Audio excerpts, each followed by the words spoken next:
ലൂക്കയുടെ കൊലപാതകം തീരുമാനിച്ചുറപ്പിച്ചതായിരുന്നില്ല. അതിൻ്റെ എല്ലാ പ്രശ്നങ്ങളും ആ മരണത്തിൽ മുളച്ചു നിന്നിരുന്നു. തുടർച്ചയായ 2 മരണങ്ങൾ. കാരണമറിയാത്തൊരു ഭയം ആ വീടിനെ മൂടി നിന്നു. ഫാദർ, ചിലപ്പോൾ ഞങ്ങളുടെ തോന്നലാവാം. പക്ഷേ സാമുൽ മരിച്ചു വെറും 4 ദിവസമേ ആയിട്ടുള്ളൂ. അതിനുള്ളിൽ ലോക്കയും. ഒരു ജോലിക്കാരൻ എന്നതിനേക്കാൾ ഈ കുടുംബത്തോടും വിശ്വാസത്തോടും കൂടെ നിന്ന ആളായിരുന്നു ലോക്ക. സാമൂല് കുളത്തിൽ വീണ് മരിച്ചതും ലൂക്ക കോണിപ്പടിയിൽ നിന്നും കാലുതെറ്റി വീണ് മരിച്ചതും എനിക്കെന്തോ സ്വാഭാവികമായി തോന്നുന്നില്ല ഫാദർ. പ്രത്യേകിച്ച് കോണിപ്പടിയിലെ എണ്ണപ്പാടുകൾ. പിന്നെ നിങ്ങൾക്ക് എന്ത് തോന്നുന്നു ഫാദർ? നമുക്കെന്തെങ്കിലും പിഴവ് സംഭവിച്ചിട്ടുണ്ടാവോ? നമ്മൾ കൊടുത്ത ബലി അവൻ സ്വീകരിച്ചിട്ടുണ്ടാവില്ലേ? വിട്ടിത്തം പറയാതിരിക്കെ. ബലി കൊടുത്ത ഒരു ആത്മാവും തിരികെ വരില്ല. നമ്മുടെ കാവൽ മാലാഖയിൽ വിശ്വസിക്കേ.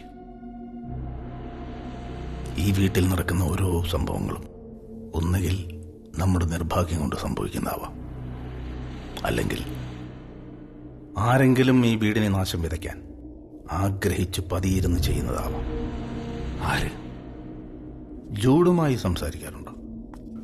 ഉണ്ട്, പക്ഷെ ഒന്നും തലേ കയറുന്നില്ല. ശരിയാക്കാം. സമയമെടുക്കും. അതുവരെ അയാൾക്ക് നമ്മളോട് പകയുണ്ടാവാം.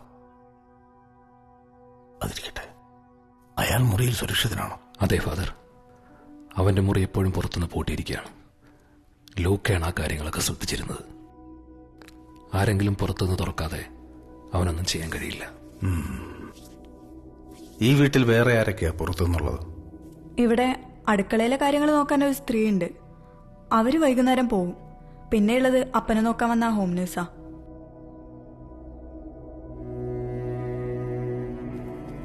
അവർക്ക് ആർക്കെങ്കിലും ജോഡി വീട്ടിലുള്ള അറിയോ? സാധ്യതയില്ല. ആരും അങ്ങനെ മുകളിലോട്ട് പോവാറില്ല. ഈ വീടിന് പുറത്തുള്ള ഒരാളും കുറച്ചു ദിവസത്തേക്ക് ഇവിടെ ഉണ്ടാവാൻ പാടില്ല.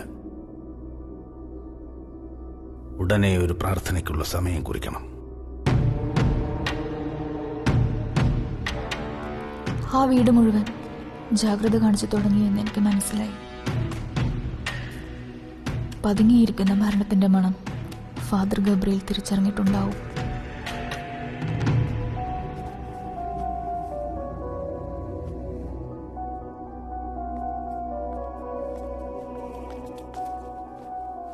അന്ന, ഞങ്ങൾ 2 ദിവസം കഴിഞ്ഞ് ഒരു ഇടം വരെ പോവാണ്. ഒരു പ്രാർത്ഥനയുണ്ട്. അന്നെ ഒന്ന് വീട്ടിലോട്ട് പോക്കോ. വീട്ടിലെ നമ്പർ എന്നാ വിളിപ്പിക്കാം. ശരി.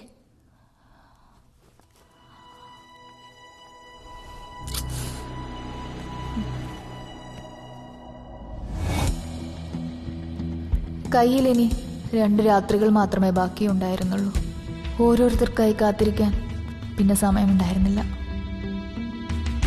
ഒരിക്കൽ കൂടി ജൂഡുമായി സംസാരിക്കുന്നത് പോലും അപകടമായേക്കാം.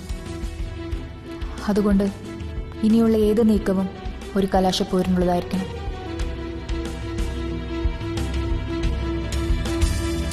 സംഭവിക്കുന്നത് എന്തെന്ന് ആ വീടോ വീട്ടുകാരോ അറിയും മുമ്പ് എല്ലാവരെയും കൊന്ന് തൊട്ടടുത്ത ദിവസം തന്നെ ഇവിടെ നിന്ന് പുറത്തു കടക്കാൻ ഉറപ്പിച്ചു.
ജ്ഞാനുഖാനുഗ്രഹാത്ഭുതലേ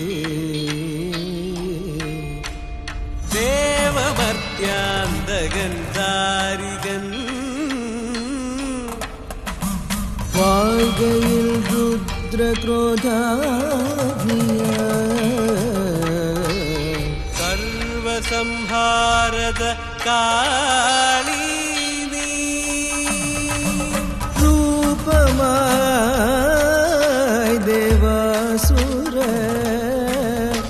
രണാങ്കണേ നിൽപ്പിത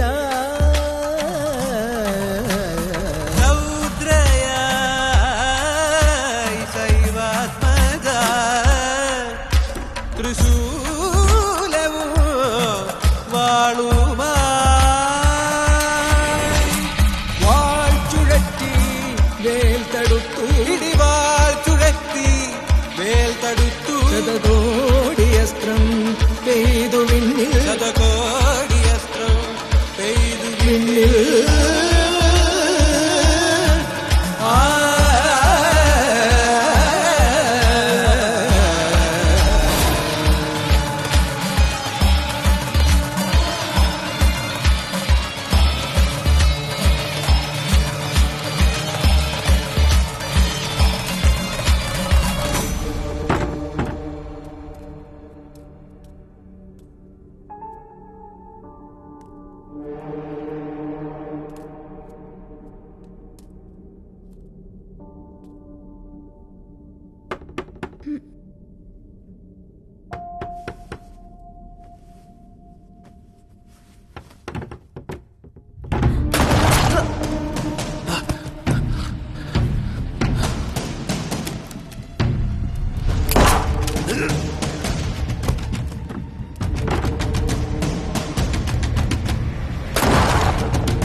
ജീവിതത്തിൽ ഒരിക്കലും ആലോചിക്കുക പോലും ചെയ്യാത്ത സാഹചര്യങ്ങളെ നേരിടുമ്പോഴും അതുവരെ ഇല്ലാത്തൊരു ധൈര്യവും ശക്തിയും ഞാൻ അറിയുന്നുണ്ടായിരുന്നു.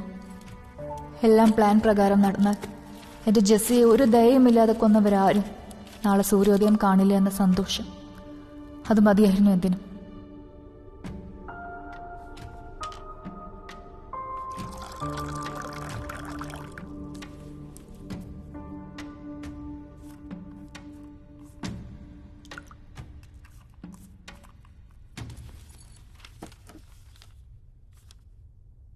അവിടെ വെച്ചേക്ക്.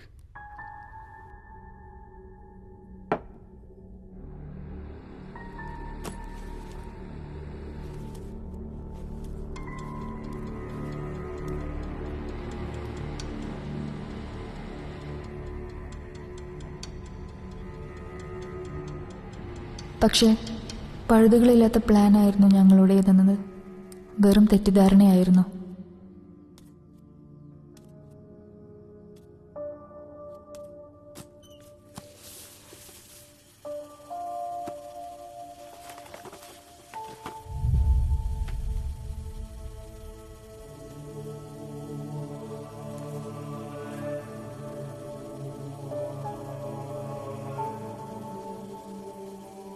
ഞാൻ ആരാണ് എന്ന ഒറ്റ ഉത്തരം കൊണ്ട് അതുവരെ ആ വീട്ടിൽ നടന്നതെല്ലാം അവർക്ക് പൂരിപ്പിക്കാമായിരുന്നു.